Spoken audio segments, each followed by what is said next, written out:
이번 대선은 상식의 윤석열과 비상식의 이재명과의 싸움입니다. 반드시 정권 교체해내겠습니다. 홍준표 의원은 사상 초유의 비리 대선에 합류할 생각이 없고 자신의 역할은 끝났다고 밝혔습니다. 당에 큰 지지를 보내주셨던 2030 세대가 앞으로 더 많은 지지를 보낼 수 있도록 노력하겠습니다. 예, 지난 금요일 윤석열 후보가 국민의힘의 대선 후보로 확정이 되면서 본격적인 대결의 서막이 열렸습니다. 오늘 첫 순서는 국민의힘 이준석 대표를 만나서요. 경선 평가 그리고 앞으로의 계획 확인해보죠. 이준석 대표님 안녕하세요. 예, 안녕하세요. 초반에 우여곡절도 좀 있었습니다만 결국은 흥행에 성공하면서 경선 레이스 성공적으로 끝이 났네요. 예. 일종의 경선 설계자로서 소회가 어떠십니까? 다들 잘 응원해 주셔가지고 저희가 성공적으로 경선 치르게 돼가지고 정말 국민들께 그리고 당원들께 감사드리고요. 네. 근데 경선이라는 것이 항상 본선을 이기기 위한 그런 준비 과정인 만큼 본선에서도 더 진짜 치열한 준비로 저희가 꼭 대선 승리할 수 있도록 하겠습니다. 토요일에 윤석열 후보 만나셨죠? 예, 맞습니다. 점심 식사하셨어요. 예. 예. 본선 전략이 담긴 비단 주머니가 20개 정도 있는데 예. 한 2주치까지는 윤석열 후보에게 알려줬다 그러셨어요. 그러면은 그 3월 9일 대선 날까지 비단 주머니가 착착착착 다 준비가 돼 있는 건가요? 아마 윤석열 후보도 좀 놀랐을 겁니다. 저희가 이제 선거 준비라고 하는 것이 밖에 저희가 보완 유지해 가면서 지금까지 해오고 있었던 것들을 좀 말씀을 드렸고요. 그리고 그래도 선거를 위한 준비를 위해서는 후보자가 그 준비 협조를 좀 해야 되는 것이거든요. 예. 비단 주머니라는 거는 그냥 후보가 움직이지 않는데 어떻게 영향을 줄 수 있는 것이 아니라 후보가 그걸 받아들이고 같이 준비할 때 효과가 나는 것이기 때문에 그런 부분 말씀드렸고 실제로 윤석열 후보가 그것에 맞춰서 이번 주 중으로도 착착 지금 준비를 진행하도록 이미 되어 있는 상태입니다. 그 2주치 당장 눈앞에 2주치 정도는 뭔가 좀 귀뜸해 주실 수 있지 않아요? 저희한테도? 지금 말씀드리면 안 되고요. 이런 전부 다 제가 별건 아니지만은 그래도 기밀 상태를 유지해야 되는 것이 상당히 저희가 지난번에 서울시장 선거에서 유세차 같이 결국에는 아주 중요한 반전 포인트들이 될 수 있는 지점들을 많이 준비했기 때문에 저는 후보도 그 상황을 잘 알고 이렇게 같이 준비에 착수한 것으로 보면 될 것 같습니다. 알겠습니다. 일단 눈앞에 과제는 당 차원의 선대위를 잘 꾸리는 걸 텐데 김종인 전 비대위원장 합류는 확정이라고 봐도 됩니까? 저는 김종인 비대위원장 같은 경우에는 그 경선 과정 중에서도 윤석열 후보가 본인이 조언이 필요한 중요한 고비 때마다 이렇게 김종인 위원장의 조언을 듣기도 했고요. 그래서 상당히 윤석열 후보의 김종인 전 비대위원장에 대한 좋은 감정은 지속되고 있다 이렇게 말씀드릴 수 있고요. 다만 김종인 위원장은 승리를 위해 가지고는 항상 여러 가지 복잡한 선결 조건들을 많이 제시하시는 그런 경향이 있습니다. 그렇죠. 그래서 그 부분에 있어가지고 후보와 김종인 비대위원장 간에 그 의견을 조율하는 게 필요하고요. 그리고 그 과정에서도 제가 또 역할할 수 있는 것이 있다면 해야겠죠. 선결 조건을 늘 제시하시죠. 이런 것들이 만족이 돼야 내 그라운드가 내 공간이 생기고 그래야 내가 활동할 수 있다. 항상 이제 그런 것들을 제시하시는데 이번에는 어떤 거 말씀하세요? 상당히 선대위 같은 경우에는 오히려도 새로운 사람들이 들어오기 위해 가지고는 기존에 열심히 하셨던 분들이 일정 부분 공간을 만들어주는 그런 어떤 행보를 하셔야 되는 거 아니냐. 선대위의 재구성 그러면 전면 재구성. 그렇죠. 전면 재구성 또는 좀 자리를 비우는 그런 과정이 있어야 되는 게 아니냐 이런 입장을 갖고 계신 것 같고요. 어제 또 저랑 이야기할 때도 마찬가지였습니다만 윤석열 후보 같은 경우에는 그래도 이제 경선 캠프 과정 중에서 어쨌든 승리한 캠프이고 공이 있는 분들을 배제하거나 이런 경우는 없었으면 좋겠다 이런 얘기를 이제 하는 건데 사실 두 가지 의견이 충돌되는 건 아닌 만큼 조율될 수 있는 부분이다 저는 이렇게 생각하고 근데 아마 김종인 전 비대위원장의 지혜를 빌리고 싶어하는 많은 정치 지도자들이 결국엔 김종인이라는 특급 지휘관에게 어느 정도의 권한을 위임할까를 가지고 초기에 고민을 많이 합니다. 그렇죠. 황교안 대표 같은 경우에는 공천권을 전혀 허용하지 않았습니다. 그리고 나중에 선거 지휘 역할만 일부 맡겼었는데 사실 선거 지휘 역할만 일부 맡은 상황 속에서 김종인 비대위원장이 힘을 발휘하기 어려운 측면이 있었고요. 그래서 작년 총선은 아시다시피 미래통합당의 패배로 끝이 났습니다. 그렇죠. 그리고 이번 서울시장, 부산시장 보궐선거에서는 본인이 총지휘 역할을 하셨더니만은 아주 큰 승리를 이뤄내셨고요. 그렇기 때문에 이게 사실 후보 입장에서는 큰 골치입니다. 어쨌든 후보가 본인이 중심이 되어야 되는 것이 선거인데 김종인 위원장은 상당히 큰 권한들을 요구하고 실제로 그렇게 권한이 위임되었을 때 좋은 선거의 승리를 많이 가져왔기 때문에 아마 그 지점을 놓고 고민이 많을 겁니다. 아, 선대위 전면 재구성을 비롯해서 선거 캠프를 끌고 갈 수 있는 전권을 달라고 김종인 전 비대위원장은 말씀하고 계시는군요. 뭐 김종인 위원장 같은 경우에는 지금 상황에서 대선은 굉장히 또 내목 판이 될 수 있다 예. 그런 입장을 가지고 있는 것 같고 예. 그래서 저희가 다소간에 지금 뭐 선거 끝난 다음에 컨벤션 효과가 그대로 누릴 수 있겠지만은 예. 그런 거 관계없이 굉장히 낮은 자세로 이렇게 선거에 임해야 된다는 생각을 갖고 계신 것 같습니다. 선대위원장 발목 잡지 않고 이렇게 예. 자유롭게 움직일 수 있는 공간을 달라 이게 요구사항이시군요. 지금까지 김종인 비대위원장이 참여한 정치 일정 속에서 항상 그 선택권자에게 본인이 제시했던 조건이 그에 가까웠습니다. 그렇죠. 자유롭게 움직일 수 있는 공간 확보가 돼야지 난 가겠다. 이제 이런 거. 맞습니다. 예. 그나저나 그 선대위에 홍준표 의원은 참여 안 하실 것 같더라고요. 저는 홍준표 대표를 사실 선대위에 모시느냐 아니냐는 예. 사실 큰 그 의미는 없다 이렇게 생각합니다. 아, 그렇습니까? 왜냐하면 저희가 원팀이라고 하는 것에 있어가지고 홍준표 대표가 이번에 2030에 있어서 굉장히 큰 지지를 받으셨기 때문에 예. 그분의 어쨌든 행보가 2030의 지지로 이어지길 바라는 마음에서 원팀을 이제 선대위 참여로 이제 규정짓는 분들이 있는데요. 선대위에 홍준표 대표가 참여한다고 해가지고 지금 다소 윤석열 후보에 대한 지지를 보류하고 있는 그런 어떤 2030이 네. 갑자기 지지를 선언하고 이러지는 않습니다. 그렇기 때문에 제가 후보에게 이제 말했던 것은 여유를 가지고 하지만 본인이 직접 그 2030이 바라는 바를 그 실현하고 거기에 적응해 나가는 모습으로 득표를 끌어모아야 되는 것이지 2030에 대해서 다소간의 상징성 있는 인사들이 후보 옆에서 사진을 찍는다고 해가지고 그게 달라지지 않을 것이다. 그거는 뭐 홍준표 대표뿐만 아니라 이준석, 하태경 모두 마찬가지일 겁니다. 홍준표 의원이 뭐 자발적으로 참여해 주시면 더없이 좋겠지만 억지로 이분을 반드시 이 자리에 앉혀서 선대위에 뭐 구성원으로 삼아야 한다 이런 입장은 아니시라는 거군요. 이건 뭐 제가 사실 홍준표 대표에게서 직간접적으로도 사실 들은 내용이긴 하지만 굉장히 지금은 좀 휴식이 필요한 시기이고 휴식.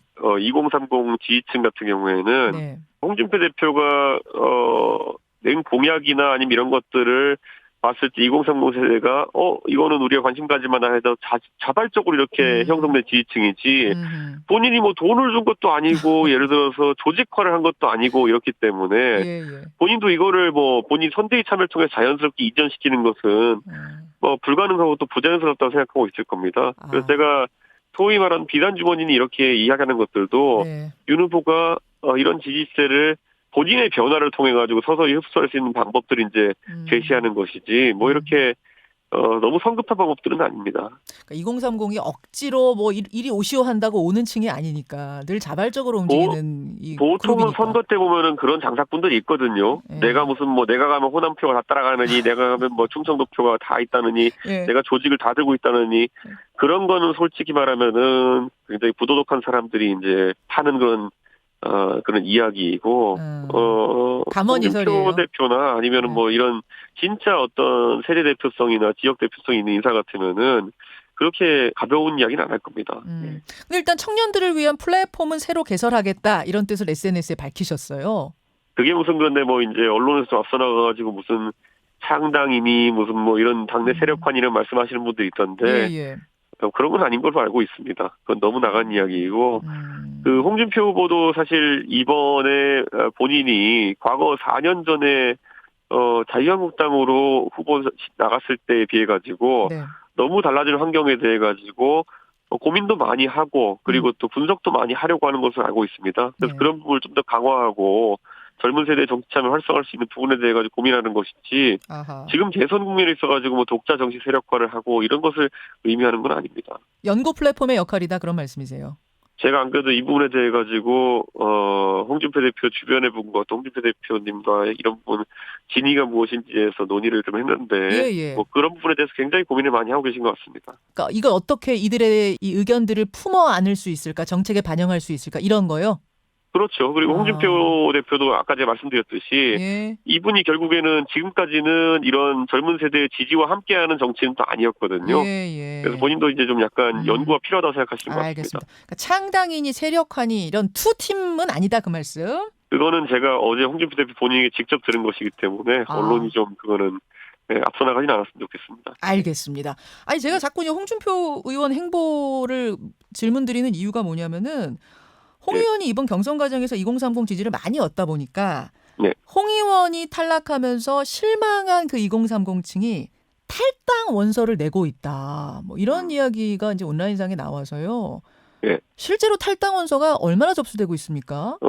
저도 뭐 제 주변에서 그런 의사를 밝히는 분들이 메시지나 이렇게 많이 보내주고 계시는데 제가 오늘 저희 사무처 당직자들이 월요일이니까 이제 파악을 해보고 저한테 보고를 할 텐데요. 네. 그 상황을 보고 제가 또 대처를 해야 될 것이고요. 결국 젊은 세대가 지금의 다소간의 실망이 있는 분들이라 할지라도 다시 한번 어떤 그 목표를 가지고 나아갈 수 있도록 하는 게 중요하거든요. 그래서 사실 저랑 이제 김기현 원내대표께서 또 김기현 원내대표께서 이번에 원내 지도부를 이끄시면서 굉장히 고심하시고 나가려고 하신 지점이 최근에 젊은 세대가 많이 참여하면서 저희가 젊은 세대 피선거권 같은 경우에도 이제 확대를 하려고 하거든요. 만 18세로 낮추자 제안하셨죠?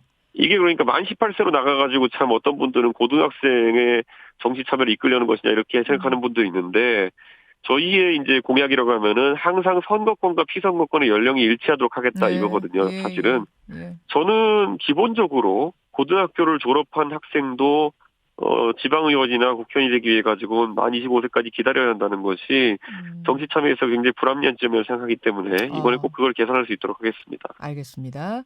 그런 식으로 청년의 마음을 얻는 노력을 해야 된다 지금 그 말씀. 아니 그 실망한 청년층이요.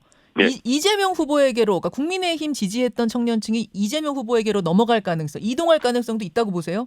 민주당 정책의 가장 큰 피해자이며 민주당에 실망하신 분들이 또 다른 민주당 후보를 찍을 리는 전혀 없습니다. 아, 그건 아닙니까? 더러 온라인상에 그런 글도 보이긴 하더라고요. 그건 아마 이재명 후보와 이재명 후보를 지지하는 분들의 섣부른 희망일 텐데요. 절대 그런 일은 발생하지 않을 것이고요. 이재명 후보식의 어쨌든 현금 복지나 이런 것들 제가 봤을 땐 젊은 세대에 있어가지고 전혀 희망이 될 수가 없고 젊은 세대 같은 경우에는 이재명 후보식의 복지라는 것이 본인들 세대에게 가장 큰 부담을 지우는 방식이라는 것을 너무 잘 알고 있습니다. 그렇기 때문에 이재명 후보가 아무리 무상 시리즈 이야기해도 20대에서 처참한 지지율을 지금까지 보여왔던 것입니다. 아무리 국민의힘에 실망해도 이재명 후보 지지는 어려울 거라는 자체 판단. 저는 공정과 정의라는 것에 대해 가지고 젊은 세대가 굉장히 중요하게 생각하고 있는데 특히 최근에 벌어진 도덕적 논란 이런 것들 같은 경우에는 저는 젊은 세대가 봤을 때는 정의로움과 거리가 멀다는 판단을 할 거라고 봅니다. 알겠습니다. 국민의당 안철수 후보와의 단일화는 여전히 필수 불가결은 아니다. 그 입장이세요? 저는 단일화라는 것이 어떻게 선거에서 매번 이렇게 보수 진영에서 이런 어떤 아이템으로 등장하는지 저도 참 개탄스럽습니다. 보수가 개혁을 하고 혁신을 해가지고 그것을 기반으로 선거를 치러야 되는데 매번 무슨 정치공학적으로 단일화를 하느니 많이 하면 이기느니 뭐 안 하면 큰일 나느니 이런 이야기로 그 국민에게 다가가게 되면은 결국 좋은 지지를 얻을 수가 없게 되고요. 실제로 저는 그 안철수 후보가 이번엔 또 단일화 없이 자기 완주하겠다 또 그러고 있거든요. 그러니까 이분은 본인이 그 예전처럼 제3지대로는 하겠다는 것인지 아니면 또 야권 단일 후보 노리고 이렇게 하겠다는 것인지 이거 자체도 지금 명확하지 않은 상황이기 때문에 저는 굉장히 좀 논의하기가 부적절한 상황이다 이렇게 봅니다. 아니 근데 논의하기가 부적절하다고 해서 논의 안 하다가 나중에 박빙 싸움이 돼버리면은 이 굉장히 아쉬운 표가 될 수도 있기 때문에 논의는 해봐야 되는 거 아닌가요? 논의를 하자고 해서 하는 분도 아니고요. 본인이 먼저 합당하자고 해놓고는 합당 협상하다가 갑자기 당명을 바꾸자고 이제 무리한 요구 내세우면서 결국에는 무산시키는 거 아닙니까? 그러니까 저는 이분이 협상을 하고 싶다고 해서 저희가 하고 싶다고 해서 하는 분도 아니고 또 안 한다고 해가지고 안 할 분도 아니거든요. 지난번에는 서울시장 선거 앞두고 저희는 아무 얘기도 안 했는데 본인이 출마 선언하면서 야권 단일 후보가 되겠다 이런 식으로 단일화를 먼저 선언해버리셨거든요. 본인 하고 싶은 대로 하는 분이기 때문에 결코 무슨 선제한할 일도 없을 것이고요. 제가 봤을 때는 결코 선제한하는 일 없을 것이다. 저는 선제한하는 것에 의의가 없다 이렇게 생각하는 것이 본인이 하고 싶은 대로 하시는 분입니다. 알겠습니다. 뭐 그 부분에 대해서는 단호하시네요, 이준석 대표. 예, 예. 어렵게 나오셨으니까 그 종로 출마설도 다시 한번 질문 드려야겠어요. 예, 예. 이준석 대표가 종로에 출마해서 윤석열 후보 러닝메이트로 선거운동 같이 다녀야 되는 거 아니냐는 얘기가 굉장히 구체적으로 나옵니다. 네, 예. 지금은 어떤 생각이세요? 굉장히 구체적으로 저는 대선 승리를 위해 제 역할을 하고 싶은데 대선 승리를 위해서 제가 종로를 뛰는 것이 표에 도움이 되느냐도 한번 고민해봐야 될 것이요. 종로 선거에 제가 뛰게 되면은 저는 지역구에 붙여가지고 후보 지원 활동을 하지 못하게 됩니다. 그래서 많은 분들이 뭐 시너지 효과, 러닝메이트 효과 이런 얘기 하시는데요. 예. 그냥 이거는 청취자분들께 생각해 보시면 됩니다. 예를 들어 지방선거 같은 경우에도 큰 선거, 작은 선거 같이 치르는 건 선거인데 네. 동네 구의원 후보를 보고 서울시장 후보를 정한 기억이 있으십니까?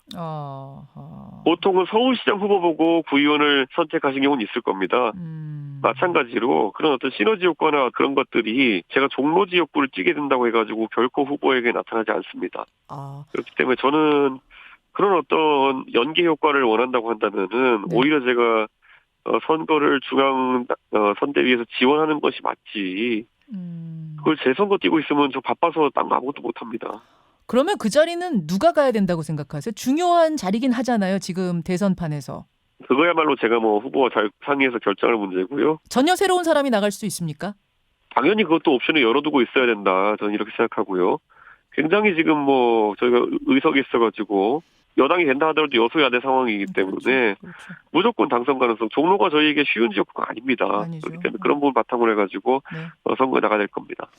이준석 대표는 전혀 아니라는 입장을 지금 분명히 하시네요. 지난 어떤 인터뷰는 제가 보니까 나갈 수도 있고 안 나갈 수도 있다 정도로 제가 이야기하시는 것도 봤는데 오늘 입장은 분명하시네요.